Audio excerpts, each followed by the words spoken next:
يا لحوي يا ابني. في وسط الزحمة الخانقة ميكروباص مليان ركاب، وزيزو القط قاعد جنب مراته وعياله.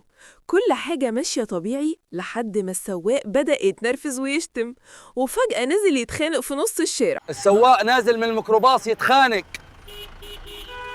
الزحمة وقفت تمام، كلاكسات شغالة وركاب متضايقين بيزعقوا. زيزو يبص لمراته وهي ترد بتوتر: ايه يا زيزو؟ والله بفكر اسوق، انا كنت شغاله على الميكروباص وانا صغير برضه. لحظة الحسم، المفتاح في إيده وهو بيلف المفتاح. اعمل لايك واشتراك واكتب لنا في التعليقات اللي عمله ده صح ولا غلط. الميكروباص بيتحرك فجأة. الميكروباص اتحرك فجأة قدام، الركاب اتفاجئوا. يا لحوي يا ابني.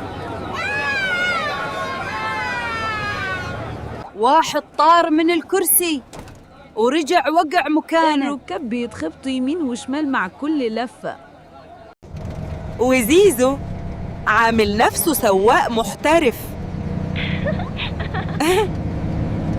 الركاب بدل ما يزعقوا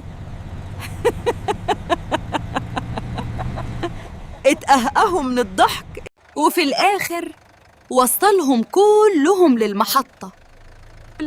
اهو القط اجدع من السواق.